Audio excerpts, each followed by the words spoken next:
Hi guys, and welcome back. And today I will get on with the painting and weathering of the ASLAV. Given the average age of my main viewing demographic, you'd all be forgiven for forgetting that I'd ever started this project. It's been a long time since I've done an update. In fact, I nearly forgot I was doing this project, but I think we're back on track now, and it should come to conclusion very quickly. Also, I'm acutely aware that I haven't done a supply drop for February, and I owe you that. I have all the goods, just need to do the filming and editing, so that should follow this one fairly closely. Anyway, on we go. This is, of course, all part of Steve Mottram's group build for the Gulf War.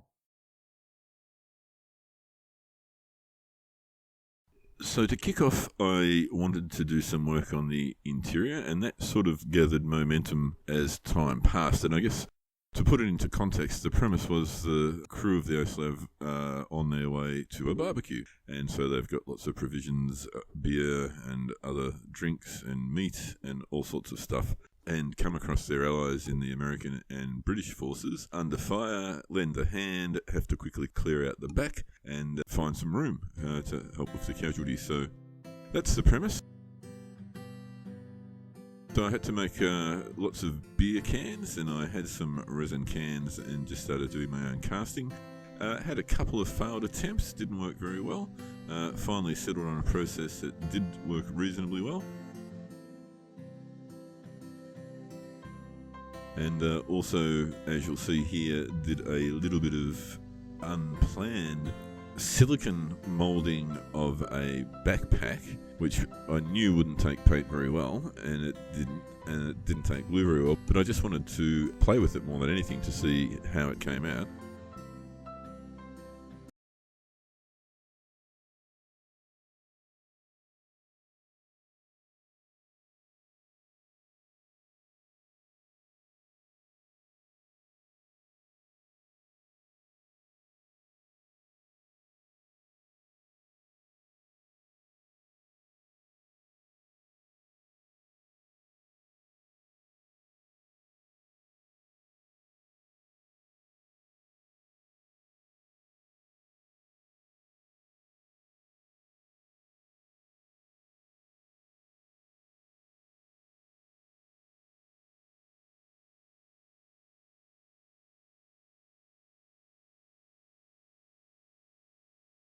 See that I've settled on a better approach and already cast a number of the cans and then done the silicon moulding for effectively 2 slabs. That's what we call 24 cans in Australia. I'm not sure if that's a global nickname for a slab of beer.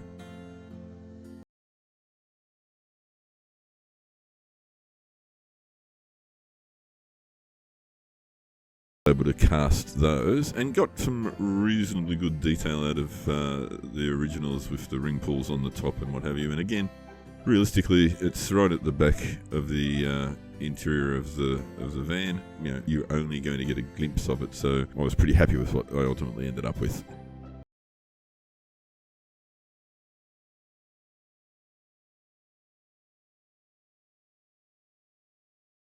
So I did my print on glossy photo paper trick and then soaked that in water until it became quite soft and scraped off the backing, and as you can see, look, you know, not brilliant. I've subsequently got proper laserjet decal sheets, so if I had my time over again I'd use those, but that was a bit of a process in terms of actually getting the right decal sheets and also not having a colour laser printer, which has since been rectified. So that's the shaping up of it. A few posters. There's a WEG footy poster, which is our AFL competition, the greatest game on the planet, AFL football. Just starting to sort of have the stuff that's still left inside, because of course, no matter what was going on around you, you wouldn't be throwing any of the beer out. And there's some Johnny Walker cans and Canadian Club and some slabs of Coke and the like. So there'll be a bit more stuff thrown in there towards the end, probably when I do the dressing. That is Miss December of 1992 or something like that, so very typical for the era. And then just the last 2 pictures here, the little hole that I drilled through the base which will allow me to bolt it down onto the board and exert a little bit of pressure on it so that tyres settle in nicely to the base. So on with painting the exterior, and I bought myself some AK ASLAV, which has got 3 colours in it, and that is the olive drab lustreless, the Australian tan, and the Australian black. And it's the first time I've used any of these colours. I've used some AK stuff before. It is sometimes difficult for me in my conditions to get it to work well. I often find it to be a little too thin and a little bit hard to get the result that I get from, say, the Vallejo Air, but I actually probably prefer the Vallejo model colours thinned down to the consistency that seems to work best for me. So having said that, though, it largely went okay. So to get underway, I initially just free-handed the camouflage and pretty much just followed some of the pictures that I'd found on the internet and the box art. This is way out of my normal time period, so I have sort of moved cautiously through the whole thing without really knowing exactly what I'm doing. And I just wanted to freehand it first of all to see if I could do it and if I was going to be happy enough with the results that I got. And it was alright, but I wasn't happy. But at least it gave me sort of the free-flowing lines of where everything should be. And then the plan was to come back and mask off the areas using just some really cheap silly putty from $2 shop.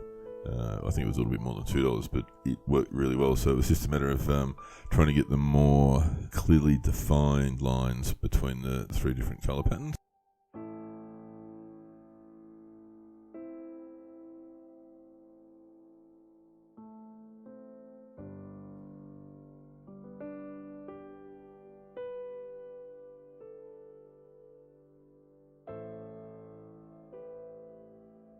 Just see here as I start playing with it. So this is the first time I've done a lot of these things, and a few lessons learnt. Don't put aerials on this early in the build because it's a nightmare, and I reckon I broke each one of them more than 2 or 3 times, and to re-glue them, and so I would never do that again. But just slowly build up the silly putty. There was no great method behind using 2 different colours. They just came out of 2 different eggs, and given it was the first time that I'd used this, I was actually really surprised at how easy it was to do and how simply it stuck. So I'd, in my mind, built this up to be some really complicated task, and it was going to be hard to get it to stick and the like.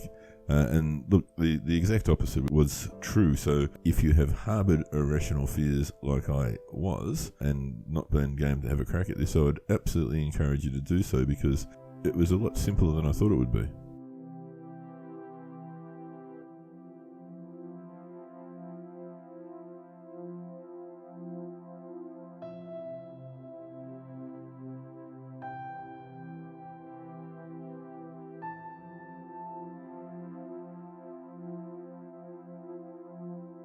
But it was this bit that was unexpectedly and unusually satisfying. The removal of the silly putty, and this must speak to some fundamental flaw in my makeup, but I actually found it really rewarding to peel it off and see the crisp lines now and the joining of the colours. It's hard to explain why I found this so satisfying, but I really did. And that doesn't mean every vehicle from this point on will be tritone camouflage with silly putty used all over the place, but there's almost something therapeutic about peeling all this off.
So once that was all taken off, the next thing to do is just to give it a quick squirting of the Vallejo gloss in preparation for putting the decals on.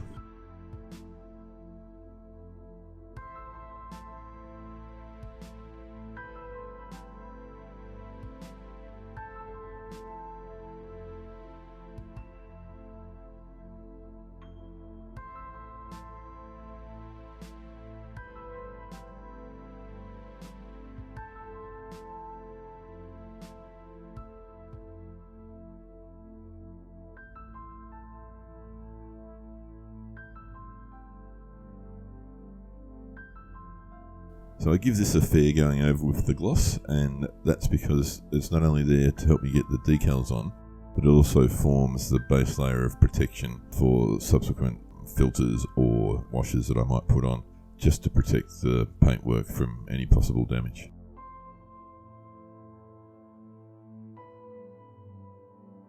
So the decals with this kit were really good. They were nice and clean and quite thin, not a lot of carrier film around the edges, so I'm very happy to be using them.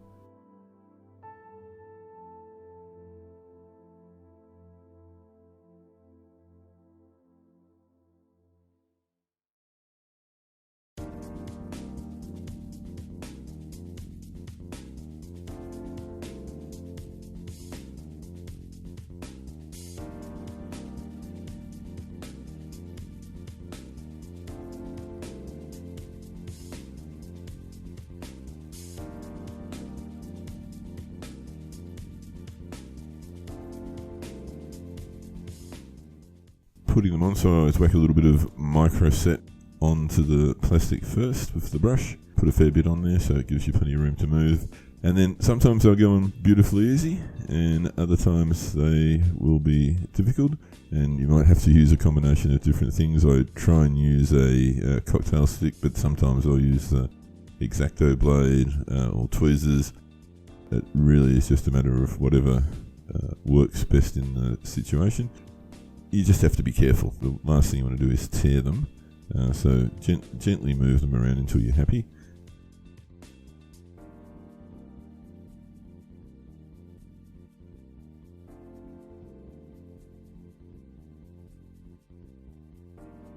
And then I usually just use the old cotton bud to wipe up any of the excess moisture and leave them to dry.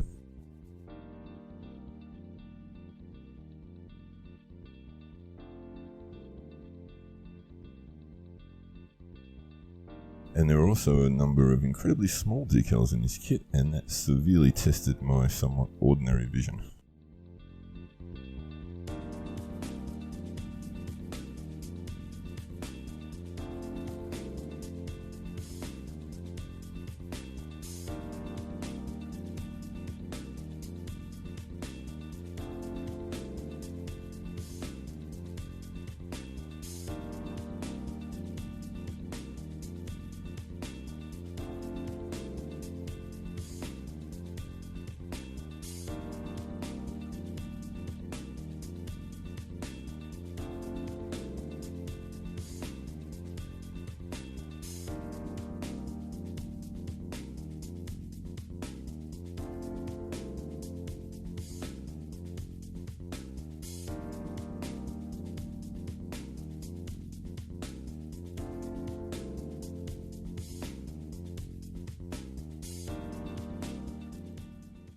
So next up was getting the Diabase ready for the ASLAV to be fitted on, and what I like to do is to basically put a bolt in there rather than just glue it down. And the reasons for that are twofold. One is it can be fairly tricky to actually glue rubber wheels down to anything, so I thought that might be an issue. But secondly, what I've found with a couple of the tanks that I've done in the past is if you bolt them down, you can actually exert a bit of pressure as you tighten it, which pushes the tracks, in this case the tyres, into the surface a little bit so they don't look like they're just sitting above the ground.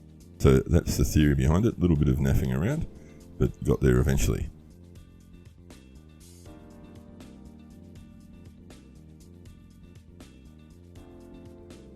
So once I got it in place, it was obvious that there were some gaps under some of the tyres, which I confess I don't know how that happened, because I thought I had tested it all when I freshly laid the clay on the base. But anyway, it just needed some remedial work, and as you will see, it's all pretty basic. Just got some additional clay into it, and then I knew that would dry and crack, so I came back in with some of the epoxy to fill up those cracks and just get the final levels right. So I've been droning on for quite a while now, so I might just give you a bit of peace and quiet and a rest from my voice, because this is all pretty straightforward stuff. I'll come back in a little while. Cheers, guys.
And then something that I learnt from Simon Kemp to avoid that sort of shininess of the white glue once it dries was I just added in a little bit of the sand coloured paint to the white glue with a little bit of water, and use that to paint over all the parts that I just added in, all the clay and the epoxy, in preparation to take the sand. And that worked out quite nicely, because you'll see a little bit later on, no shiny white glue bits.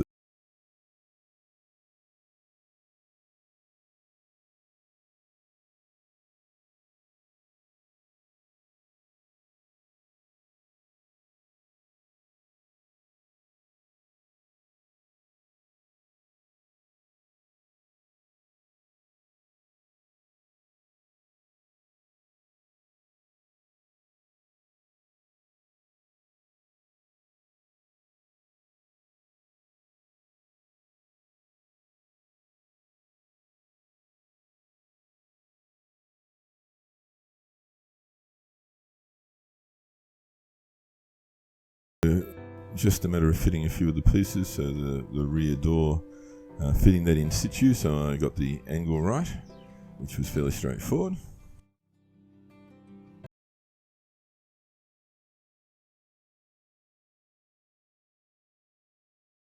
And just mucking around with the chain. This is a PE fret from the Bofors 44, where I just found this little piece, which looked like it was going to be semi-suitable for the part on the actual door itself for the chain to connect to.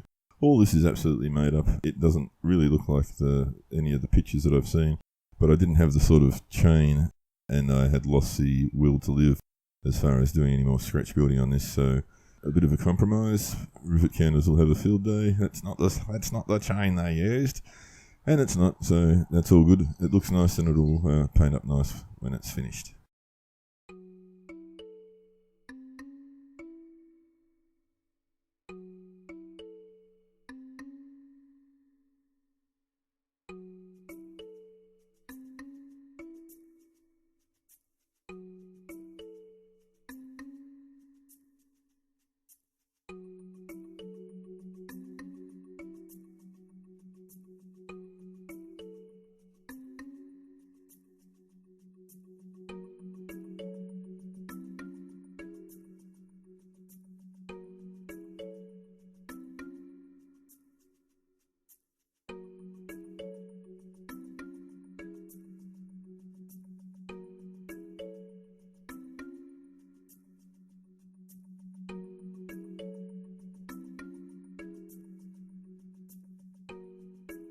And so on with the weathering and a few bits and bobs, and just playing around with the mirrors here and using some very thin shiny foil just to see what that would look like. Not convinced it's the way to go, but fiddled around with that for a while to get it into shape. Used some of the canopy glue over the top to try and sort of replicate the glass, because right now it just looks like shiny foil. Again, not 100% convinced it worked, but you hardly see the mirrors anyway, and a bit of weathering will sort all that out. Then I had a street sign that's very common in Australia, which gives you a warning about kangaroos in the area. It'd be like kangaroos the next 2 kilometres or kangaroo the next 5 kilometres. So I wanted to tie that on with wire to where the jerry cans go. And I like using that really thin wire that you get with garbage bag ties. So there you can see the little sign, and just punched a couple of holes in that. It's got a few rifle holes in it as well, which is fairly common out here as well. People seem to think it's good fun to shoot the sign if they can't actually see any kangaroos to shoot. And just a little fiddly to tie it on, but again, reasonably happy. Came out okay.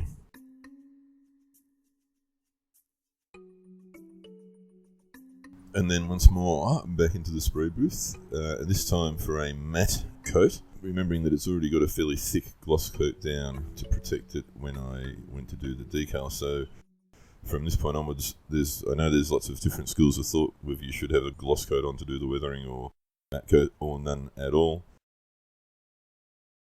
It's almost irrelevant to me. The matte coat seems to work fine, so I just stick to that.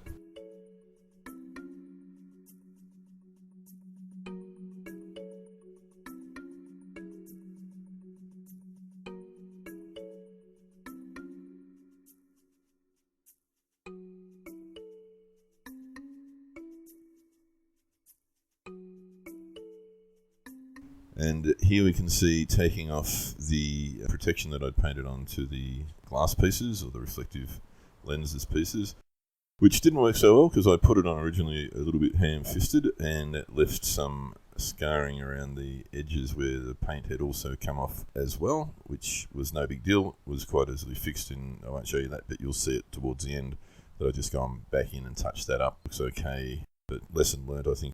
I just used the brush that came in the pot. I think what I should have used was a smaller, finer brush and had a little bit more control over it.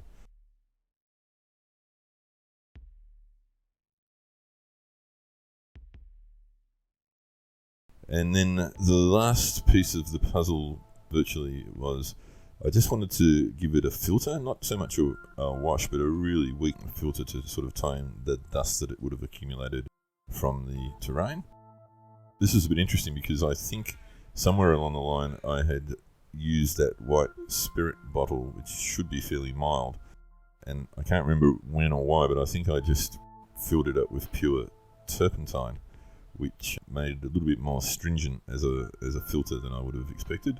But you'll see a few anomalous sort of results a little bit further down the track. We happily went away, although there's a part of me that says I'd really like to be able to recreate that effect on purpose and have it stay, so I have to figure that out. I haven't done that yet. Now, the other thing that I'd done in preparation for finishing this all together and getting it secured to the base was to finish the gun and also put the figure in. I didn't really show any of that because the figure painting video will be the one that follows this, and we'll look at painting all three different types of camo, the Oz camo, the UK and the US. So I just wanted really just to get him done and get him glued in, so that when I bolt it down onto the diorama base, I can stick him in and it will be done. So for the purpose of doing this wash, I'm going to try and avoid this area as far as I humanly can. So it is a very weak wash, or filter, I guess, more to the point, and really just to try and unify what I hope dries out to be a light dusting. And of course what will happen when I finish all this and it dries is when it's in situ back on the Diabase, I'll use the pastels to do a little bit of further dusting to unify everything as well. But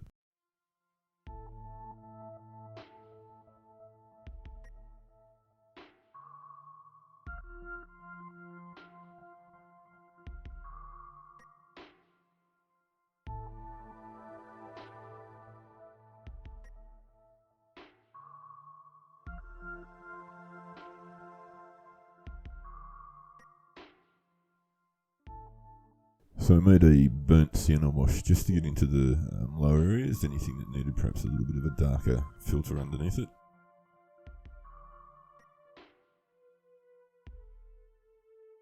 And then what you'll see here is me going back over with just some of the raw mineral spirits, which we subsequently discovered to be terps, and take off anything that looks a little bit too thick or too pooled.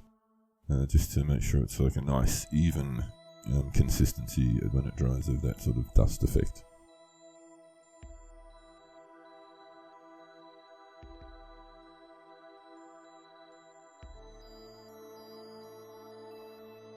And here is that effect I got that was quite unexpected, but sort of the blistering of the paint because of the terps.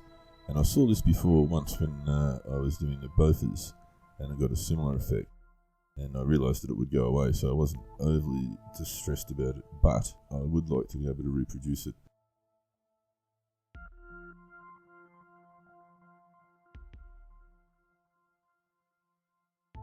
So I tried to deliberately reproduce it here with the rust, because I thought that might look really good to then be able to chip some of it away and have different layers. And you'll see I put a fairly liberal coat of the terps onto that, but as you'll also see, it didn't really come out at all, so I'm not sure what conditions I need to force it. It's something to work on some spare plastic in the future.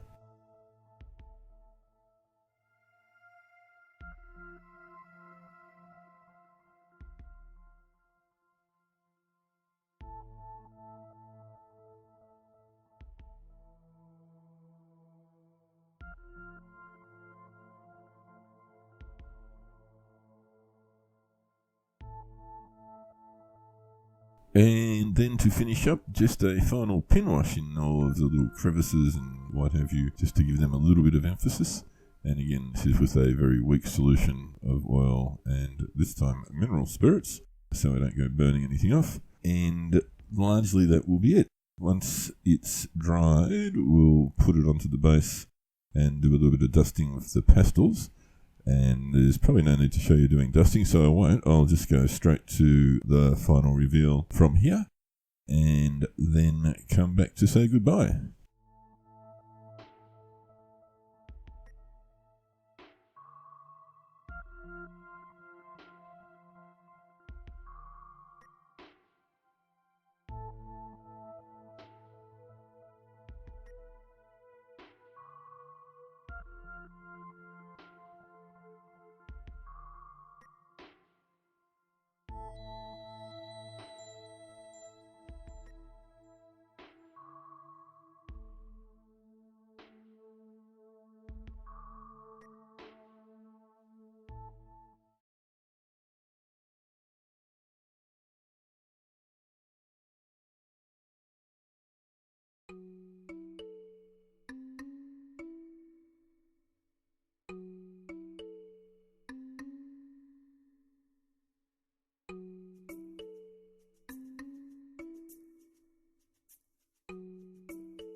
that's it. So thank you very much for watching. I do apologise that it's been so long between updates on this. It has felt like it's taken forever, but I think we've got back into a bit of the rhythm now, and hopefully getting the figures done and on to the base and this diode done and dusted is not too far away.